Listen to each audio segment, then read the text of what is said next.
One on the pew right there in front of you. We've been looking at the book of John, but not as a study where we just went verse by verse or dealt chronologically and just started in chapter 1, verse 1 and worked our way all the way through. But we're really looking at themes or the unique characteristics of John. As most of you know, there's Matthew, Mark, and Luke that share a lot of synonymous information, parallel information.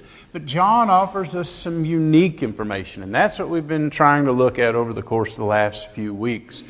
We looked at the 7 I am statements of Jesus that are unique to John and show us characteristics of Jesus and our relationship to Him. And then most recently, we've been looking at the 7 miracles of John. The 7 miracles that John chooses to highlight. 2 of which we'll find in the other gospel accounts. 5 of which are unique to John. And we've been looking at those over the course of a number of weeks now. And we are on this final highlighted miracle or sign in the raising of Lazarus. We've mentioned that there were other resurrections that were mentioned in the other gospel accounts. The widow at Nain, for instance. We have other occasions where Jesus was able to rise someone from the dead, but John highlights that of Lazarus. And so we just barely started last week, so we'll pick up with a tad bit of review and where we left off. I think the story of Lazarus is pretty well known. Most of us have probably looked at it quite a number of times, so there'll be portions we may go rather quickly and other portions that we settle and have some discussion or make some points. It starts with the knowledge that someone that Jesus was very familiar with, fond of, and close to in Lazarus is sick. And we see that report. It says in verse 1 of John 11, "Now a certain man was sick, Lazarus of Bethany, the town of Mary and her sister Martha."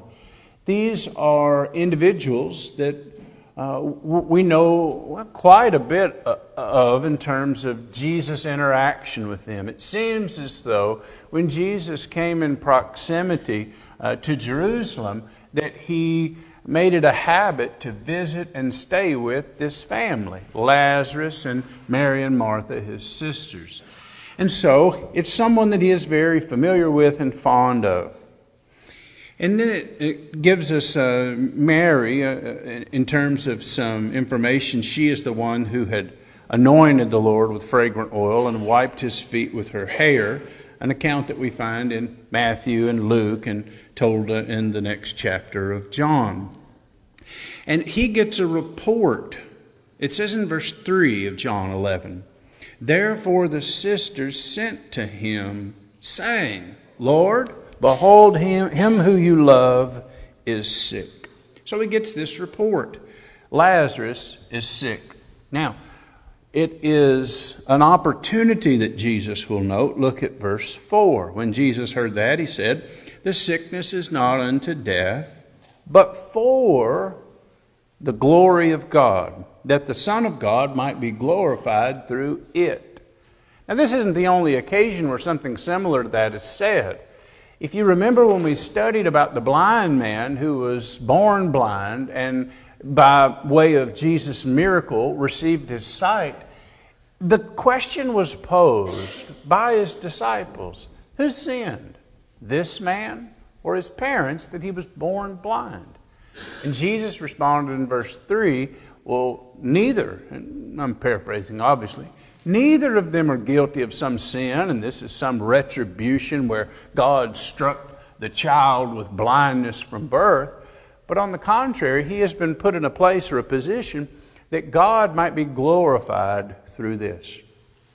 Now, we've mentioned it before. Glorified, in a very rudimentary definition, means to shine the light on or to give the credit to. And so if you think about something as known as like watching a play, for instance, that's put on a stage and much of the room is dark and the light, the spotlight goes on the main character. And that's kind of a rudimentary definition of this word, to glorify, or that God and His Son are given the glory. So here's this opportunity of His sickness being for the glory of, well, authenticating Jesus and glorifying His Father. There's the decision to go as we drop down to verse 5. Look at verse 5. Now Jesus loved Martha and her sister and Lazarus. So when he had heard that he was sick, he stayed 2 more days in the place where he was. Now that may be a peculiar response. And he's actually criticized for that response, in part by Martha and then by the witnesses. And the gist of it is, well, if he'd have been here, he could have healed him of this sickness. In other words, if you can heal a fella who's blind from birth and give him the option and opportunity to see, then certainly you can take a sickness and then eradicate it.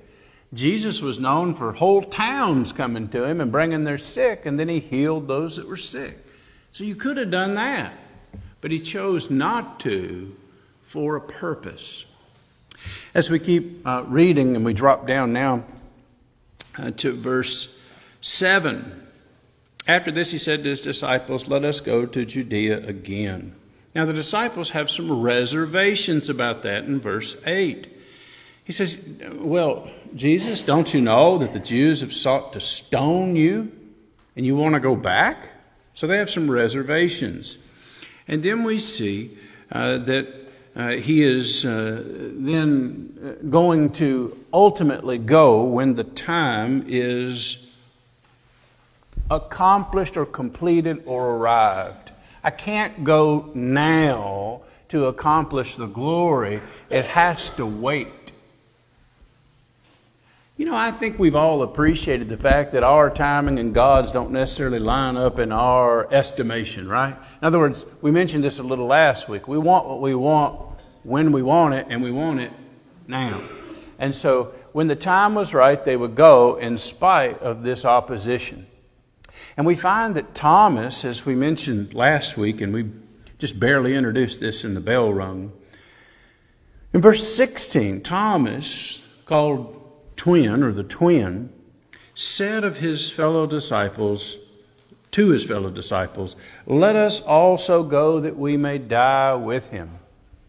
A conviction, an appreciation for the danger of the situation, and a willingness to go. If they're going to kill him, let's go with him. Not very doubting in this moment. Ultimately, this episode was for their faith. It was for their faith. Look at verse 15. "And I am glad." Now, he has used a euphemism to say that Lazarus sleeps. And their response is, "Well, Lord, he's sleeping. The rest will do him well, and he'll heal up and get better." And so Jesus breaks from the euphemism to be very direct and says, just point blank in verse 14, Lazarus is dead. Now verse 15, "And I'm glad." Well, peculiar a bit. He says, "And I'm glad for your sake that I was not there." Now, why mention that? Now, we will have Martha say, "Hey, if you'd have been here, this wouldn't have happened."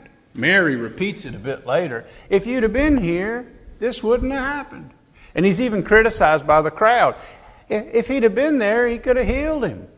I mean, if you are who you say you are, you knew he was sick, you got the report, why didn't you just hasten on over here and heal him? Well, for your sake, I'm glad I wasn't there. I wonder if he's not saying, if I were there, I'd be moved with compassion and I would have healed him then and there. But he goes on to say the point. "I'm glad for your sake I was not there, that you may believe." Believe what? Well, put a pin in there. "Nevertheless, let's go to him," he says. And that's when Thomas makes his point. Now, it's interesting, if we were to take the time and kind of put our finger in John 11 and go to a much more familiar scene, or at least one that's as equally familiar in John 14, He starts off by saying, let not your heart be troubled. You believe in God, believe also in me. And like we've been looking at on Wednesday night, he says, in my Father's house are many mansions. And then he goes on to be confronted by Philip when he's told that they know the way. And Philip says this in verse 8, Lord, show us the Father, and it is sufficient for us. Just show us the Father. That's all we need. Now listen to Jesus' response. Jesus said to him, have I been with you so long, and yet you've not known me, Philip? He who has seen me has seen the Father. So how can you say, show us the Father? Do you not believe that I am in the Father and the Father in me?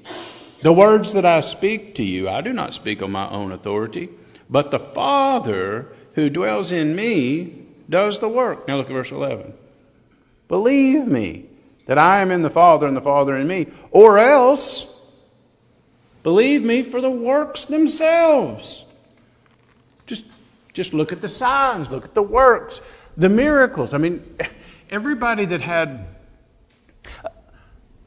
a sense of integrity without some formulated agenda would know that you had come from God. Think about Nicodemus approaching Jesus by night and saying, well, we know that you come from God because no one else could do these types of signs, miracles, wonders, works.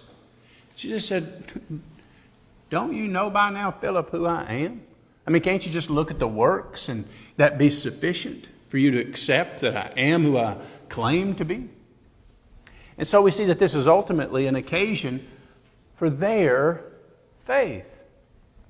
All right, let me pause just a moment. Questions, comments, thoughts thus far?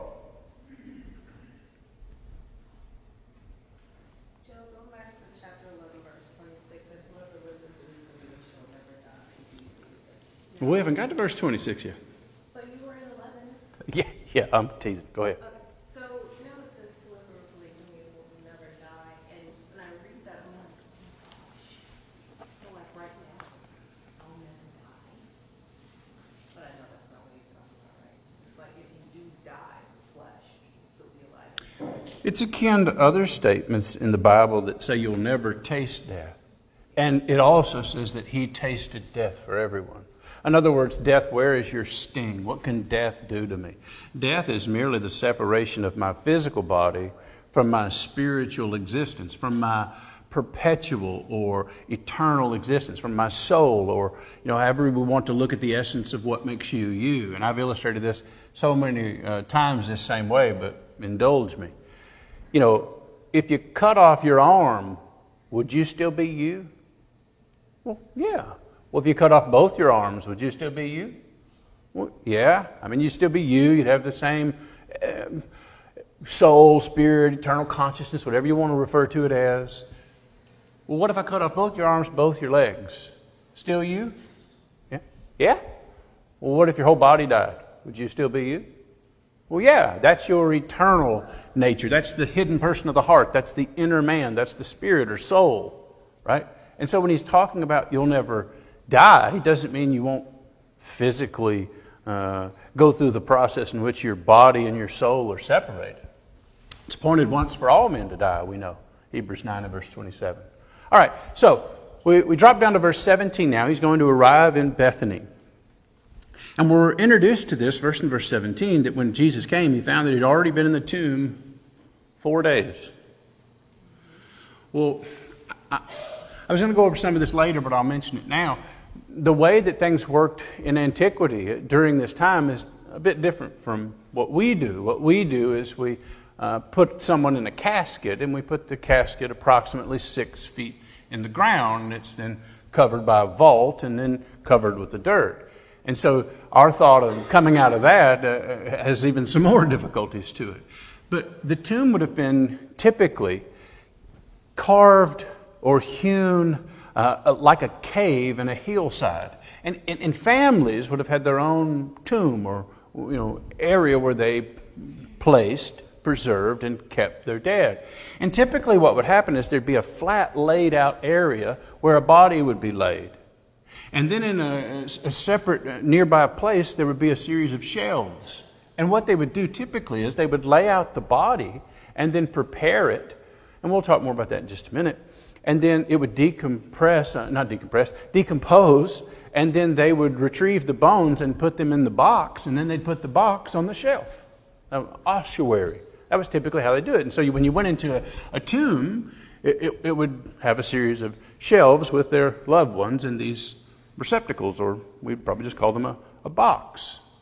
So that's where we find Lazarus. He was laid on this flat portion and prepared for burial. So we found that process had been in there 4 days. And then we get to verse 19.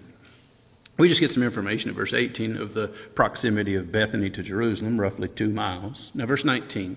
And many of the Jews had joined the women around Martha and Mary to comfort them concerning their brother. Now, Martha, as soon as she had heard that Jesus was coming, went and met him. But Mary was sitting in the house. Now, Martha said to Jesus, Lord, if you'd have been here, my brother would not have died. But even now, I know that whatever you ask of God, God will give you. Now, Jesus responds in verse 23. Look at verse 23. Jesus said to her, your brother will rise again.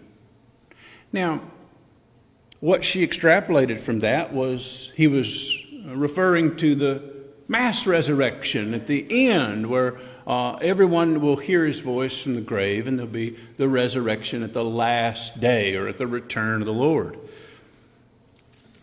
Look at the verse 24. Martha said to him, I know that he will rise again in the resurrection at the last day.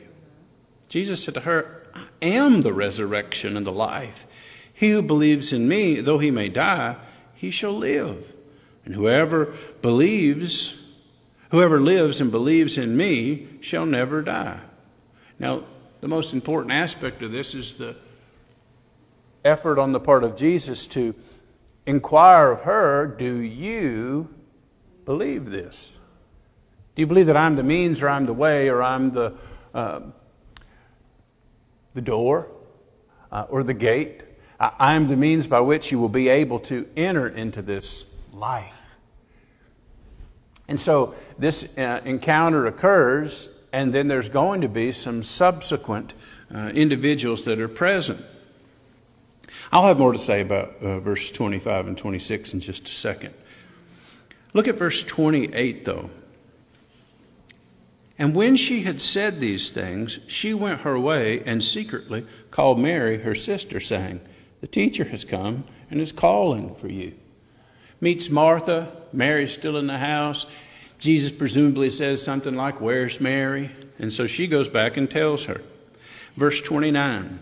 As soon as she heard that, she arose quickly and came to him. Now Jesus had not yet come into the town, but was in a place where Martha met him.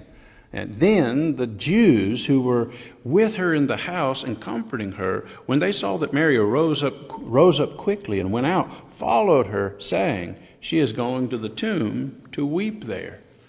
As she likely had made some custom of doing that over the course of the last 3 or 4 days. 4 days, a significant amount of time to be laid in a tomb, just exposed to the elements and there's some who would suggest that this was manufactured and it was some sort of trickery. No, there was no way to fake there was no back entrance to this tomb, but they had put him in there with undeniable testimony and witnesses. It's kind of like when they came to Jesus and he was going to raise a particular person from the dead, and they said, she's not dead, but sleeping. And they ridiculed him. They all knew. Everybody knew this thing wasn't done in a corner, and there was no manipulation. He was in that tomb 4 days. All right, so we keep reading. We find ourselves when we get to verse 33. And what I believe is the most powerful part of this whole scene. You say, the raising Lazarus from the dead is the most powerful. Maybe. But I'm glad this part's in there, I guess. As we look in verse 32, Mary came where Jesus was and saw him. She fell down at his feet, saying, Lord, if you had been here, my brother would not have died. Yeah, I've heard that. So again, that's repeated. Now look at verse 33. Therefore, when Jesus saw her weeping, and the Jews who came with her weeping, he groaned in the spirit and was troubled. Is the Lord touched by our grief? Is he moved with compassion by our heartbreak, our tears, our mourning, our grief? Yeah. And this, among other, is evidence that he is not immune, or he doesn't have an indifferent view to the plight of human emotions. It says he groaned within himself. But it also says he was troubled. That's a word that we've probably run into a few times. We ran into it back in John 5 and verse 7. Do you remember when we discussed about the man who found himself laying among the pools with the others sick, just waiting for someone to agitate the water, waiting for an angel to agitate the water? That word is the same word, to trouble, to stir, to agitate. And if we think about the water, when we looked at that scene back in John 5, there was, who knows, but there was some visible sign of the water being agitated, stirred, swirled, bubbling. I don't know what it looked like, but it was visibly agitated or troubled. But there's another use of this word that we probably remember more readily. I just mentioned it. John 14 and verse 1, where Jesus said, let not your heart be, same word, troubled. So he told them not to have this anxiety or overwhelming sense of dread or the normal human emotions that go with grief and loss and pain and dread and fear and uncertainty. He could tell them, let not your heart be troubled. I know what it's like for your heart to be troubled. I've been there too. I know what it's like to love someone and they get sick. I know what it's like to love someone and they die. I know what it's like to go to a funeral. Here are all these things that Jesus is saying I can relate. If we drop down to verse 38, we'll see again this phrase. Then Jesus again groaned in himself. There's this angst, there's this stirring, there's this invoked compassion and sympathy and empathy and hurt. I've said this before, and so you forgive me if it's just so familiar, but I often think about the judgment scene, and I think that there will be people that would have the audacity to suggest to God, you don't know what it's like. Oh, you judge me for giving in to temptation? You don't know what it's like to be a man and be tempted. I handled this situation in grief and I was heartbroken. You don't know what that's like. Now God can respond, yes, I do. Because I took on flesh and I dwelt among you. And I dealt with those emotions and pain and hurt and grief and heartache. I've been tempted in every way like you. But I showed you by way of my example that I didn't sin. And so here's this relatability, bridging the gap between deity and humanity as God took on flesh and experienced the pains and heartache and difficulties of life. All right, let me pause. Questions, comments, thoughts up to this point?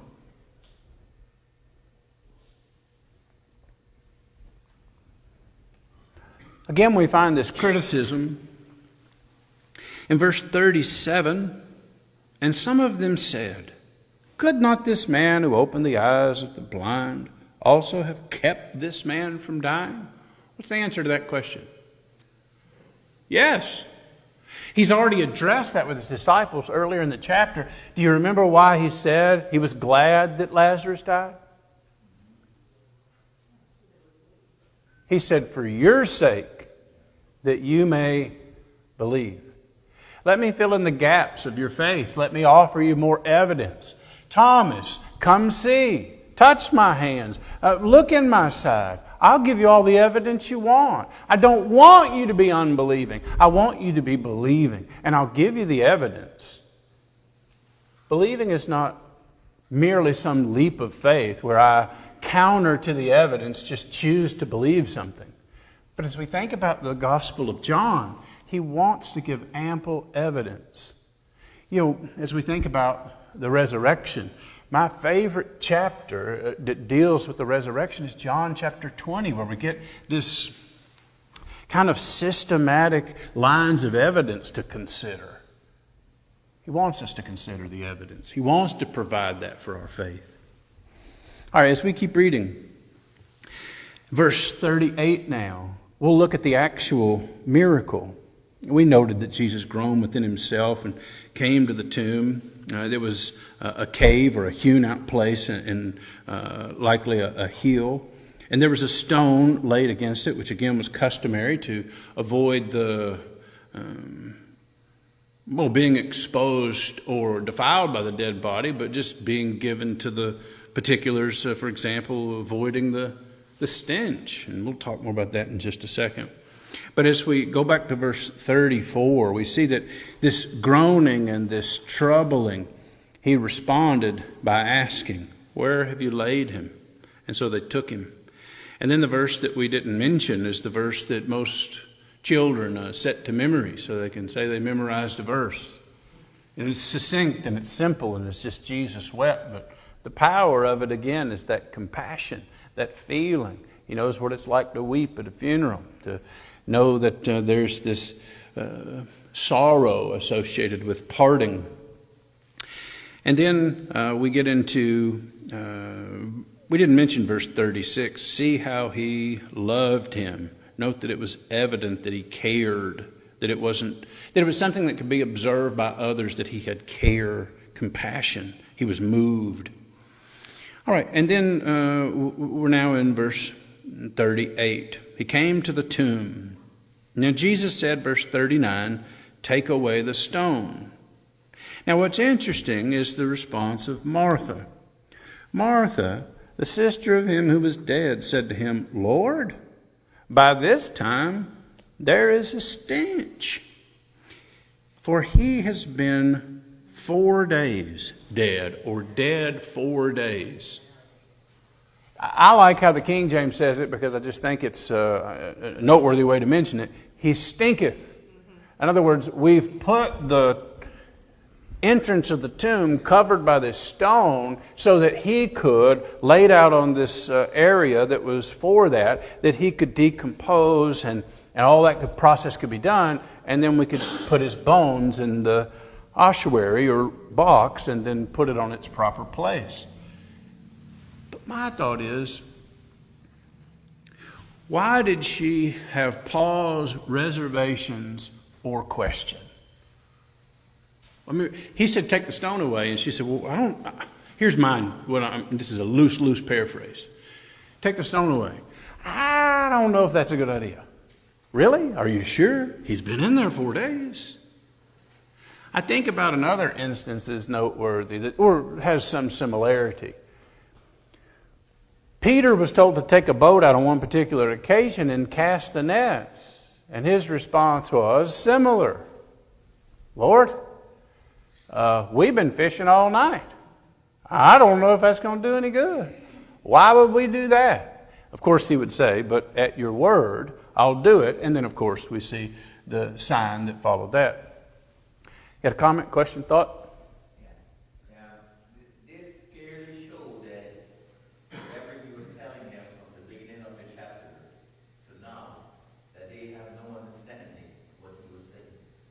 Yeah, I think there are some things that are very difficult to accept and believe and understand. And we see this is not an isolated occasion where the disciples or even the intimate group of apostles that were chosen will suggest that they understand something only when confronted and pressed. They're like, "Oh." I mean, there was even misconceptions and misunderstandings and misapplication of the notion of the kingdom even post-resurrection in Acts chapter 1. But here was this question. Do you believe? Do you believe that I am the resurrection and the life? Do you believe that you don't have to wait to the last day, but because you have me here with you, that I can raise the dead? And so here we see some, I don't know, at bare minimum, some pause. You really want us to move the stone? I mean, he's in there decomposing. And then we see, as we keep reading, and we drop down to verse 40, Jesus said to her, "Did I not say to you that if you would believe, you would see the glory of God?" Again, that this thing done, like the other miracles were done, to point the light or the spotlight or to elevate or to put on a pedestal God. Didn't I tell you? You don't have to wait till the last resurrection. I can do that now. In the response, like other occasions, when Jesus would calm the storm, or when Jesus would cast out a demon, or when Jesus would heal someone, people were taken back. Who are you? Who is this man? And that was the intended effort of these signs, miracles, and wonders, to cause people to have evidence for them to examine, listen, and choose. One of the things that we'll point out about this miracle, like the others, is there are basically two camps. And it seems to be like that in each of the episodes. There were those who looked at the evidence and said, "This is the Son of God." And then there were others who looked at the evidence and said, "Who does this guy think he is? He thinks he's something special. I bet he's doing that by the power of demons even. We got to get that guy out of here." And those were the two choices. All right, let's keep reading and we'll pause in just a moment. Look at verse 41. Then they took away the stone from the place where the dead man was laying. And Jesus lifted up his eyes and said, "Father, I thank you that you have heard me. And I know that you always hear me. But because of the people who are standing by, I said this. What for? That they may believe that you sent me." Remember the interruption of Philip where he said, "Show us the Father." And he basically said, "Haven't I been with you this long? Can't you see the things that I've done? And you asked me to show you the Father? You haven't seen clearly the evidence? I mean, just look at the work's sake. Look at what I've done." And so we find in verse 43, "Now when he had said these things, he cried with a loud voice, 'Lazarus, come forth.' And he who had died came out bound hand and foot with grave clothes, and his face was wrapped with a cloth. And Jesus said to them, 'Loose him and let him go.'" Now, if you want a little bit of commentary on the custom of wrapping the body, you can go to John 19. Right before we get to John 20 and Peter and John running to the tomb to find it empty and its occupant missing and its grave clothes present, we find just before that Nicodemus and some others providing the means and making the particulars about his preparation.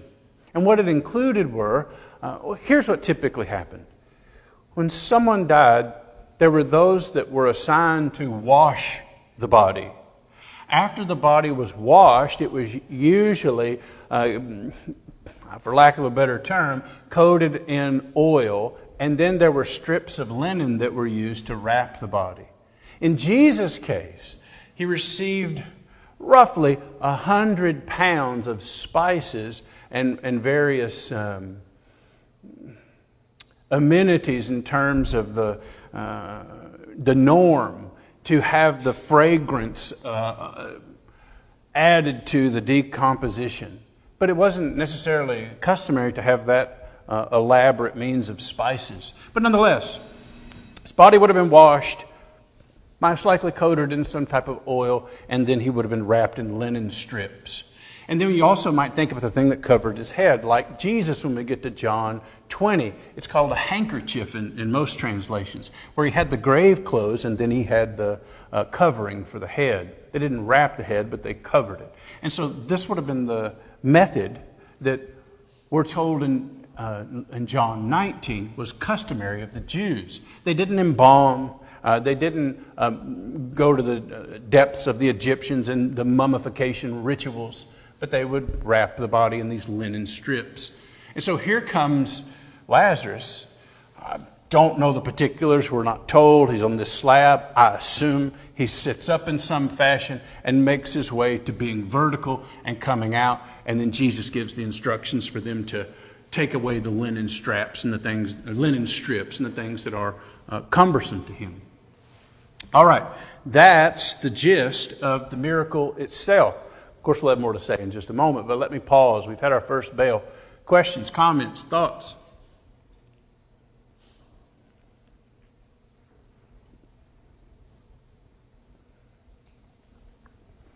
I think the response, like all of the other miracles and signs that we've looked at, is one of the more important, if not the most important. What was the point and purpose of these particular signs and miracles? If we see the response, look at verse 45. Then many of the Jews who had come to Mary and had seen the things Jesus did believed in him. Many, they maybe knew the basic reputation of Jesus, but once they actually saw this, they believed. Well, wasn't that the reason? Wasn't that the point? Wasn't that the purpose? Now, I was going to mention this later, but we're probably going to run out of time today, so I'll mention it now, and we can wrap this idea of miracles in John up next week, Lord willing. But in John 20, as you recall, there's this reminder that I write these things so that you may believe that Jesus is the Son of God, and believing you may have a life in his name. That's why I wrote these things.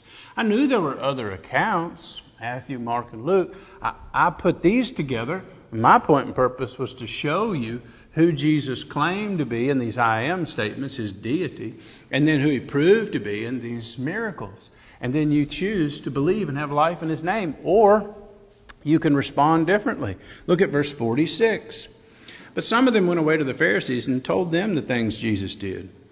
Then the chief priests and the Pharisees gathered a council and said, "What shall we do? For this man works many signs." They weren't denying them, but they were concerned. Look at verse 48. "If we let him alone like this," listen, "everyone will believe in him, and the Romans will come and take away both our place and nation." Well, so they decided they basically have got to stop him. And so we see verse would drop down for time's sake to verse 53. Then from that day on, they plotted to put him to death.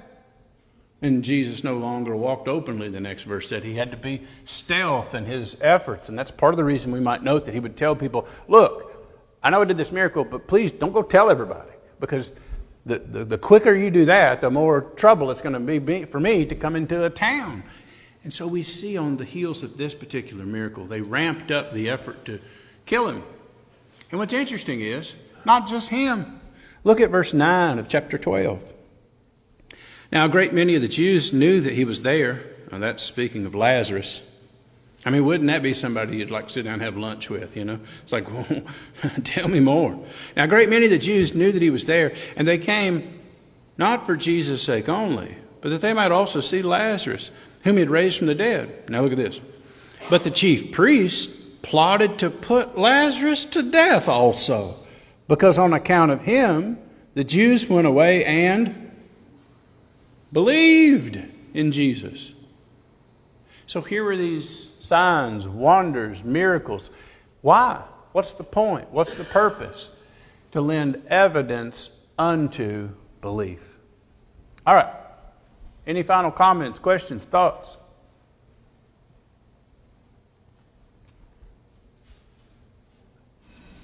Yeah, Leslie. I thought it was interesting in verse 48, at the latter end of the verse, where they're talking about losing their place and their nation, but they mention their place first, as if that's more important than people of Israel.